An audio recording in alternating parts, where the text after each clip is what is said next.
Welcome again to What I Did Next from A&T Media. I'm Malak Fuad. A few weeks ago, What I Did Next partnered with the 2025 edition of the Narrative Summit, which was held at the breathtaking Suma Bay. Today, I'm delighted to share my panel discussion where we explored perceptions of Egypt through a historical and cultural lens. I was joined on the panel by historian Mahmoud Sabit, award-winning historian and broadcaster Bethany Hughes, multidisciplinary artist Louis Barthélemy, creative director Zach Sharif, and the Financial Times How to Spend It magazine's travel editor Maria Schollenberger. We knew we were addressing a room full of people who could actually implement concrete ideas, and so the panelists made sure to provide real-world success stories and examples that could be actually implemented in Egypt. Beyond the work itself, we all had such a blast putting this all together, and for me on a personal level, I was so thrilled to meet these incredible experts at the top of their game who were such brilliant communicators. I hope you enjoy the conversation. I want to really begin by thinking about what do we mean by perception. Perception is in effect reality, because what we perceive is often what actually exists. So I'd like to start off by doing something a little bit, it can be viewed as a bit gimmicky, but it's a tool that is used in marketing and very often used in self-help retreats. Many of you in the room will know this technique. It's called the Johari window. It's a technique that is mainly used for individuals, but I think it can be used in terms of perception and specifically for Egypt. The technique says that we can gain self-awareness, and it's a popular tool. The theory addresses what you know about yourself, what others know about you, what is hidden to you and others, and what is not known by either side. If we look at it in the context of Egypt, we can think about what do Egyptians know about themselves? What do foreigners see and know about us? What is hidden from foreigners and us, and what is known by neither? These are the kinds of questions that the panel will look at and will try and find solutions for. We're going to begin with Mahmoud Sabit, an expert in the 19th and 20th century Egyptian modern history, with a special emphasis on looking at things through the lens of his extensive family archive. I think one should really begin by saying that Egyptian history does not end with the pharaohs, and there is an immense body of history and a historical continuum subsequent to the pharaonic period. This is a very important, simply because Egypt is, after all, still here, and yet it has had a 7,000-year-old history. The 19th century is a very important century for us, and unfortunately, it has been, in many respects, mislaid. And which is very unfortunate because it is a major success story. It is taken out of a semi-Middle Ages and brought into the modern world almost within 20 years. This happens not just because of the viceroy of that period, Muhammad Ali, but rather because the population itself was sufficiently inspired to also work with Muhammad Ali, and it is a symbiotic relationship that brought about this change.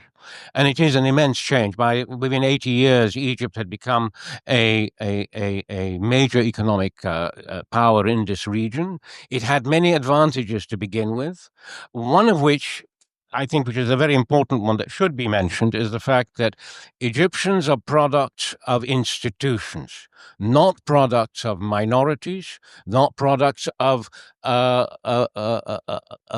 anything other than an identity with Egypt. This is a form of citizenship which has been within Egypt for millennia.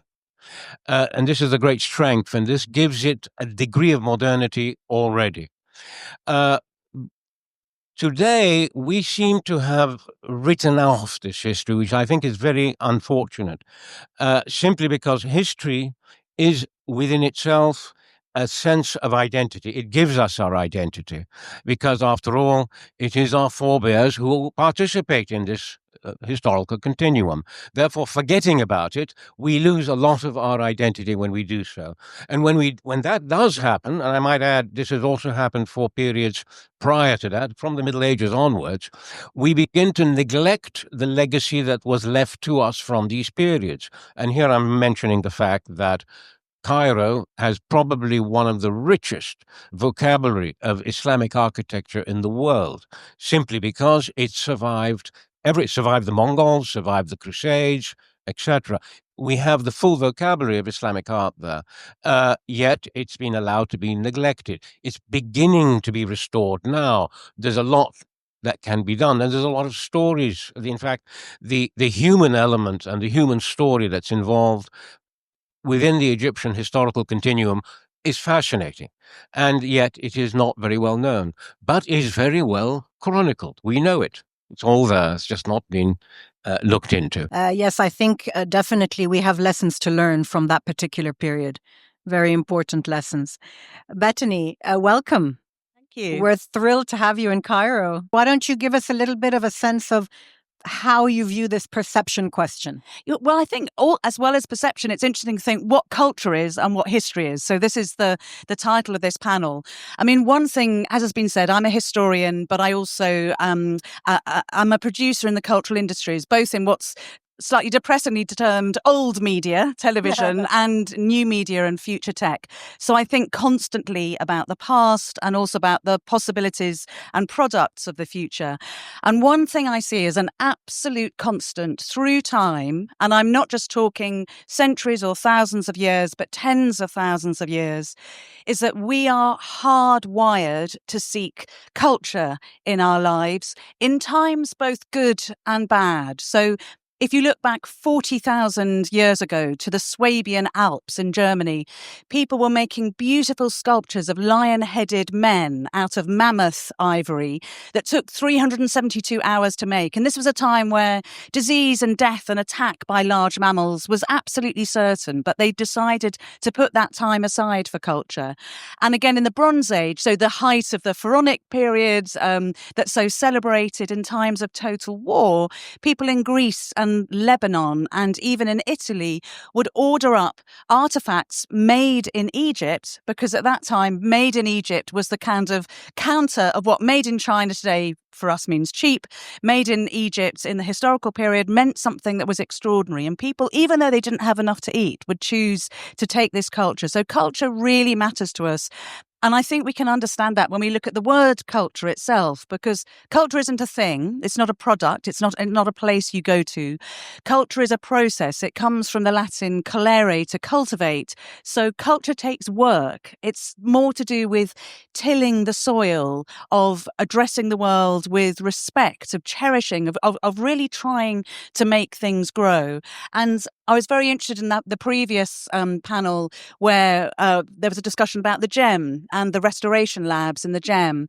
And as was very flatteringly described when I was introduced this morning, we made a 4-hour series about Egyptian culture.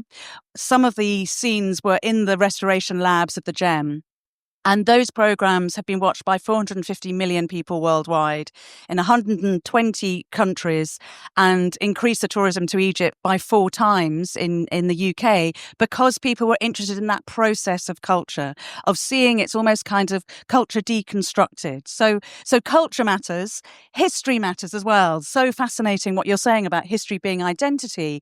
And we now know that, I'm a passionate historian and archaeologist, as you can tell, but now science is on our side, ladies and gentlemen, because neuroscientists tell us that memory isn't a sort of optional extra. It doesn't exist as a kind of chest of drawers that you can pull out of your brain. Memory itself is a network, the default mode network in our minds. And memory is also where imagination and identity sit. So we cannot think about ourselves. We cannot have a thought about the future of the world without accessing a memory of some kind. So at a molecular level, we're creatures of memory. And more than that, we now know scientifically that we're born with memory, genetic memory, And more than that, we're born with something called symbolic memory. So before every child on earth takes its first breath, they are born with an understanding that the pyramid matters, because that's something that our grandfathers talked about. So we're born knowing that these things are important. And I just wanted to, everybody's been a bit down on the pyramids today, I think, and said, Egypt is more than the pyramids. And we know that. But they are also extraordinary. And the Great Pyramid is the most stupendous building ever created, I would argue, by human hand. As are the other wonders of the world that exist in Egypt, of course, the Great Lighthouse of Alexandria. So I just wanted to finish on wonder, because wonder matters in our lives. We're actually making a new series on the Seven Wonders and using very exciting new tech, new AR tech, as well as old school media to communicate that idea. And when you see the great wonders of the world, as you know, the wonders list, the original wonders list, was also written in Egypt, in Alexandria.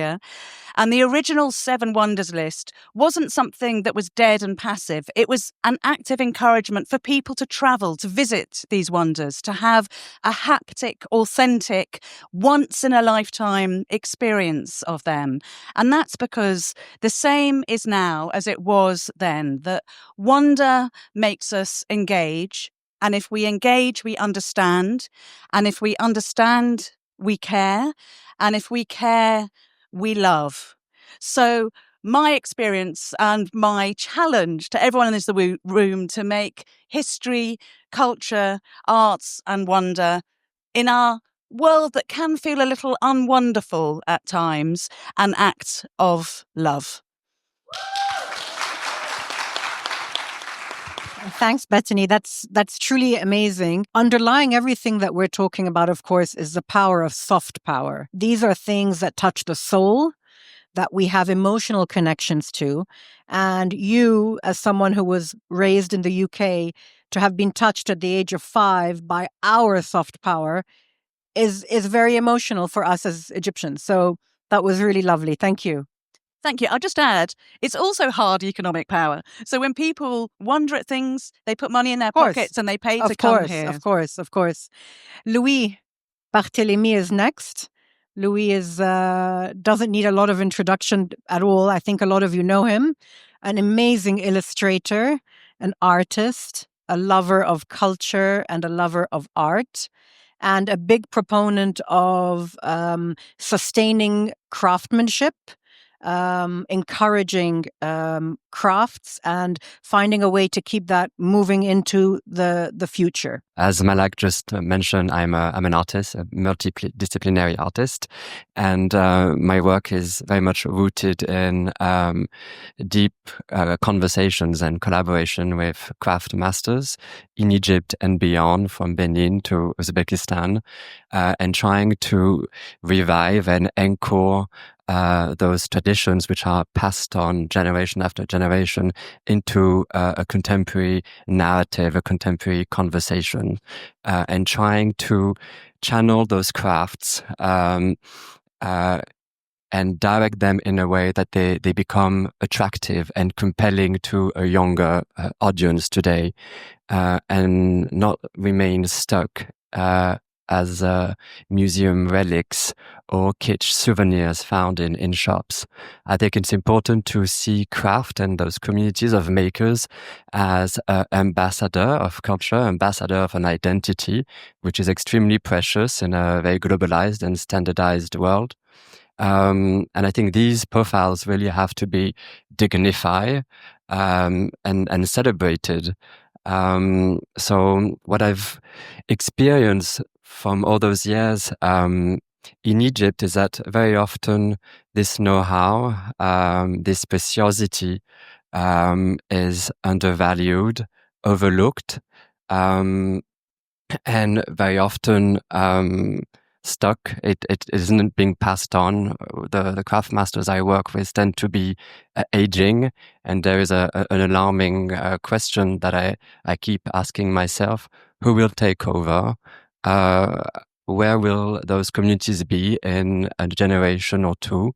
And I think as much as individual engagement and commitment is powerful. I think there is a drastic need of having an institutional and governmental framework to firstly perhaps identify those communities and train them, provide maybe it's a fiscal system or a granting system that allow them visibility, social recognition, and a higher perception, you see. Can I jump in, Louis, and ask you specifically about something that you mentioned to us when we were discussing this? You mentioned to us an NGO that you came across in Azerbaijan. Uzbekistan, sorry. yes. That was very grassroots, that was really drilling down into the community and how to really help communities. Can you give us a very quick synopsis on that? Of course, yes. I think this is a very interesting case study. I've been fortunate to be invited in Uzbekistan multiple times to work on this coming biennial, which will open in Central Asia, in Uzbekistan in September. And ACDF UZ, founded in 2017, it's a state-owned initiative with partial private financing. They've mapped out artisans across the country, which is very vast, from Bukhara to Samarkand, Margilan, up in the mountains near Tajikistan, trying to identify those communities and providing healthy framework and infrastructures to them all across the country. They've been doing this for multiple years, and I think they've reached a point now where the communities of craft people are existent. It's been proliferating in the country. They're making a living out of it. They're not just called craft people, but they actually have a status of craft masters. I think even semantically, this is important to highlight. And they're now, for this biennial, inviting contemporary artists from all around the world, about 60, half of them from Central Asia, the others from Japan to Latin America and Europe, to engage and produce exclusively everything locally within those clusters of artisans. And this is a model that can easily be replicated in Egypt. Absolutely, because from what I've seen in Uzbekistan, of course, we're talking about other techniques, but there is in Egypt, whether you go to Armim, Upper Egypt, or even the Delta around Foa, the most skilled hands and minds that I've ever met, really. I think seeing sometimes the Spartan environment in which they work is a killer. It's extremely poignant to see that there is unfortunately no collective recognition and admiration for what they're carrying on their humble shoulders. I think a formal, organized plan, which would be state empowered, Yes. is crucial at this point. Yeah. Thank you, Louis. Pleasure. We're going to move on to Zach. Zach Sharif is an Egyptian, but who spent many years in America. He's an interior designer. He's an ex-fashion editor at Condé Nast. He's a retailer. He had his own line of shops with Bit Sharif for a long time. He's now in Egypt for a lot more of his year, and he's bringing his know-how back home with very interesting ideas, very out-of-the-box ideas, and ambitious ideas. And I know that this is the right audience to hear those ideas. And so please, Zach, share with us your thoughts. Thank you, Melek. Thank you for the introduction. And thank you, Lamia, of course, for having us. We love you. We love what you're doing. So perception, Egypt. For me, it's always been mystery, magic, history, and art. And I think most of the world probably sees it in that simplistic a way. There's a romanticism about Egypt, which is centuries old and it will continue for many centuries to come. And I think coming to this panel and looking at the subject matter, and doing a lot of research of my own over the last year and a half about Egyptian revivals, the multitude of Egyptian revivals that have happened over the centuries, where Egypt becomes a raving fad and the whole world becomes Egyptomania, obsessed with Egypt and, anything Egyptian. And I think what I'd like to say in this context is that I think we need to involve the public and private sectors together to narrate the next Egyptian revival. And I think it could be staged over a year with museum openings all simultaneously in all the major world capitals and collaborations with major fashion houses throughout the world, feature films related to Egypt, everything launched within a span of 1 year, and create the next Egyptian revival. And that's kind of where I'm. So it would be a concerted effort to bring lots of different strands together across different artistic industries and do like one mega big sort of bang in 1 year.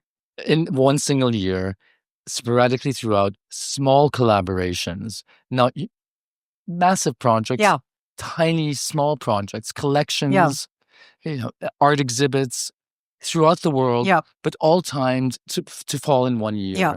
I think also underpinning that needs to be another thing that's very close to your heart, which is the beautification of the country itself. So from a foundational level, improving neighborhoods, improving infrastructure, which we're very far ahead with now, since we've been doing this for at least 5 or 6 years. We've come a very long way, but there's more to do. I think the GEM is a fantastic window into who we are today. It's brilliant. Phenomenal what has happened at GEM. Yeah. It's a fantastic calling card for us. But I think that beautification issue is also an underpinning issue. Absolutely. Beautification is essential because that's so much a part of the perception. People perceive Egypt in this very romanticized way with so much excitement. When they hit the ground, that excitement kind of fades a little bit. I mean, there's, a little bit of like shock and awe, for lack of a better word, I mean, there's... We want people to return multiple times. I mean... And right now they don't. I mean, they're fascinated and maybe slightly horrified. I don't know. I mean... Amy's laughing in the audience a little too loudly. Point being, beautification is essential to our perception as a nation. I mean, we need iconic public artworks. We need parks and tree canopies. We need the world and our own citizens to perceive us. We have a good example of this already that's been done in the last 20 years, which is the Azhar Park. Yes, exactly. A stunning which should be piece replicated. Of greenery in what used to be wasteland. Yeah. And it's in a touristic area next to the Khan Khalil. It's a phenomenal success. Yeah. So we want more projects like that. But there's got to be a design council or a panel between the private and public sector that makes these decisions, these critical decisions of how our cities are designed. It can't be ashwa'i. It can't be... It has to be a conscious effort. It has to be a design effort. Yeah. With urban planners and architects and, major designers who are, a dream team of people who are responsible for how Cairo looks, how each neighborhood looks, respecting its authenticity and respecting its architecture and enhancing it and either bringing it back to its old glory or even taking it a step further with iconic statements, which Egypt is known for, iconic statements. Yep. We are iconic. And we know how to make the big statement. Yeah. We can make it big statements again now. Absolutely. Because we have amazing contemporary architects and contemporary sculptors and contemporary who also need to be in the game. Their voices are critical. Yeah. And beauty is infectious. Once something becomes beautiful, people's psychology changes. they won't litter as much. They'll start planting their own things in front of their own houses. Beauty really is infectious. We just need to get that ball rolling. Yeah. And I think the Egyptian people are so creative and so in love with this country, their country. I mean, there will be a renaissance. It just needs to be a coordinated plan, and it should be a part of a greater plan to create a new Egyptian revival. تكسر الدنيا يعني. Yeah, thanks, Zach. I think that's great. Last but not least is my new best friend. We spent 6 hours in the car driving from Cairo yesterday.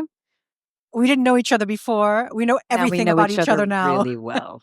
Maria Schollenberger is the travel editor of the How to Spend It magazine from the FT, a seasoned traveler with a lot of experience about what works, what doesn't work, what should work. And so please, Maria.